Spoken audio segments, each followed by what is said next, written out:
For all us internet wrestling nerds who thought 2022 couldn't be any crazier than 2021, man, we look like some big old dummies. This year was one of the craziest wrestling years on record for reasons good and bad. And given that us wrestling YouTube channels love to talk about the bad, let's run down WrestleJuice's worst in wrestling in the year 2022. First up, let's talk the Royal Rumble, one of the most anticipated events of any given January. The Rumble promises surprises, returns, debuts, twists, turns, and the idea that any of the 30 participants in each Rumble could win the whole thing and head to WrestleMania. This year, instead of anything cool happening though, we had Shane McMahon showing up and doing his stupid money dance all over it. According to reports, Shane showed up the day of the Rumble, rewrote entire sections of it to remove obvious story beats that had been set up for months in advance, pissed off a lot of producers backstage, and got laughed at by Randy Orton. And because of all that, he was fired from the WWE by his own dad days later. Exactly what job he got fired from doing is still anybody's guess. It always just felt like Shane's official role was the guy who showed up whenever he wanted to every couple months, pitched a crappy idea like Raw Underground, and then fucked off for a few more months. Sounds like a pretty sweet job, to be honest with you. But Shane wasn't the only McMahon to be ejected from the WWE this year. In what's possibly the most and least shocking story of the year, Vince McMahon's life of being an unrelenting scumbag finally caught up to him, as a veritable landslide of sexual misconduct allegations resulted in the once untouchable WWE chairman removing himself from the company. In summer of this year, the Wall Street Journal dropped a massive story alleging Vince paid at least $12 million in hush money to various victims and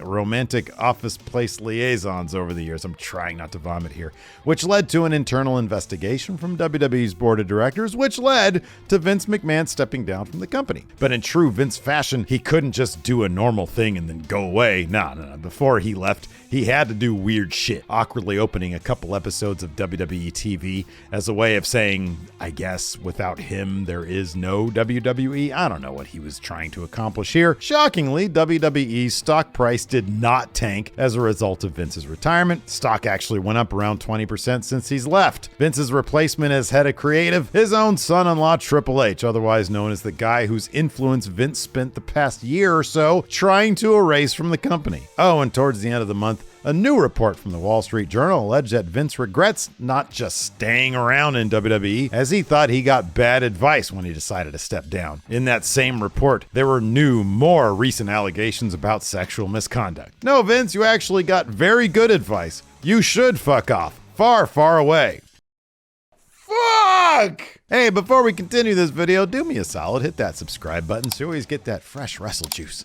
And once you're done with the video, if you liked it, hit that thumbs up. The Vince saga happened after this year's WrestleMania though, which even for a Vince production was pretty entertaining, with the sole lowlight being, that's right, a Vince McMahon match. His final hurrah in the ring saw him somehow beat up Pat McAfee, a man like 80 years his junior, and then sell the literal worst stunner of all time. And yes, I do think Vince's Mania stunner this year was worse than the Linda stunner. Before Vince left though, the standard weird WWE Vinceisms and mind-boggling releases continued from 2021 into the first half of 2022. First on the plate, he renamed popular NXT star Walter, changing the Chop Happy star iconic name to Gunther. Although if you pay attention to WWE's trademark filings, you'd see that the original name change was meant to be Gunther Stark, which when you Google it, yeah, that's totally the name of a Nazi U-boat commander. That had to be a coincidence, right?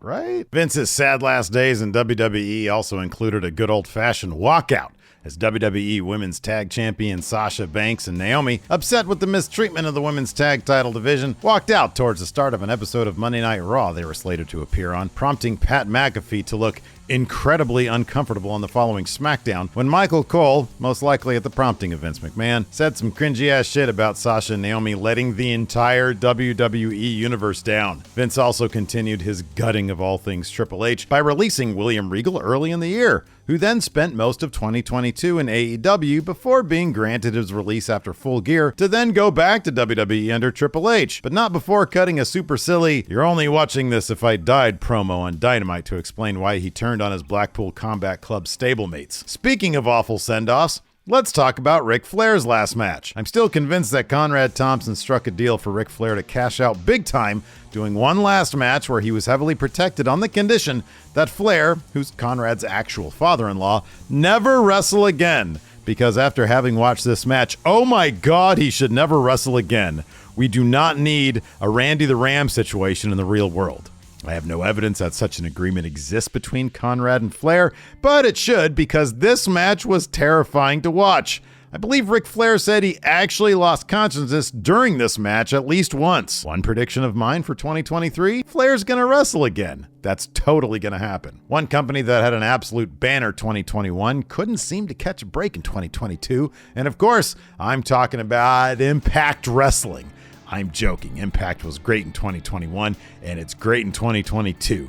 Trust the five of us that actually watch Impact Wrestling every week. So no, I'm not talking about Impact Wrestling. I'm talking, of course, about All Elite Wrestling. After having established themselves as the most exciting promotion on cable TV in 2021, this year they suffered from a mass amount of injuries, roster bloat, middling creative, and most devastating of all, the defection of Cody Rhodes to WWE. Was that sarcasm? You tell me in the comments below. After a pretty solid first part of the year, All Elite Wrestling boss Tony Khan called to stop to Hangman Page's uninspired title run to put the gold on his favorite new toy, CM Punk. And instead of investing the time and energy into a story as inspired as the Punk MJF feud from earlier in the year, he evidently just told the two to go out there and, wing it. The problem was neither of these guys seemed to want to work with the other. So the whole build was just like a weird series of promos where everyone seemed kind of out of character. And then one of those promos from Hangman Page seemingly offended Punk in the process, even though Hangman's promos weren't that far removed from the type of thing we'd already seen in the Eddie Kingston feud with CM Punk a few months prior. In any event, Punk defeated Hangman for the title at Double or Nothing and then immediately blew up his foot jumping into the crowd a few nights later. Khan then put an AEW World Interim title on Jon Moxley, and then we saw the most convoluted title unification this side of WCW 2000. Mox squashed Punk a couple weeks before All Out on Dynamite to unify the titles. Then Punk went all people power on the Go Home episode of Dynamite in Chicago and beat Mox at the pay-per-view. That's when the real shit hit the fan, because during the post-show media scrum, Punk cracked open a can of Spindrift, started chowing down on a stale muffin, and started praising the company endlessly for reviving his career, paying him a shit ton of money. No, I'm joking, man. He relentlessly burned it down like an Arby's worker who just had a meat mountain thrown at their face through the drive-thru, bearing the company's EVPs, the former AEW champion Hangman Page himself, and bizarrely, Colt Cabana's choices in financial management. Punk left no bridge unburned. He also emphatically stated that his door is always open to whomever has an issue with him. So the Young Bucks, Kenny Omega, and the company's top lawyer came through that very door to ask CM Punk the same question no doubt the thousands of viewers of this live shit show had at home. That question was, what the fuck was that shit? A fight broke out. A guy named Ace Steel bit Kenny Omega. A chair was thrown at Nick Jackson, and as a result, everyone involved was suspended pending an investigation. The only two not to come back to the company after the fact was CM Punk and that Ace Steel guy, which would have happened anyways because Punk damaged his shoulder during the match with Mox and would have been out like 9 months anyway. And although Brawl Out was the biggest mess of AEW's year, it wasn't the only one. Andrade seemingly tried to get fired by clowning Sammy Guevara's aversion to being hit hard in a simulated fight where the objective is to make it look like you're getting hit hard without actually getting hit hard. And then Andrade allegedly tried to start a fight with Sammy backstage at Dynamite when Sammy called him out over it on Twitter. Andrade has since been suspended. Sammy himself took some heat from fans over his very public and very PG-13 public displays of affection with Ty Mello, although we perhaps got some justification for AEW constantly switching up TNT title designs. I'm not sure if Scorpio Sky wanted Sammy's dick cheese all over his title belt. AEW also took heat for a few other things this year. All Elite fans took issue over the heavy use of Ring of Honor storylines on AEW programming after Tony Khan bought the All But Dead promotion, the mishandling of Wardlow after what was supposed to be his major crowning moment in his match with MJF at Double or Nothing, which was hampered by MJF being more interested in renegotiating his contract live on television than doing anything more than a paint-by-numbers version of an MJF match. Also, there's the hugging thing. Tony Khan loves to hug. And as somebody who literally aims to invade the personal space of every friendo that takes a picture with me, I can safely say I have zero ground to stand on when it comes to the whole hugging thing. Let's wrap the worst in wrestling 2022 with some more WWE hypocrisy.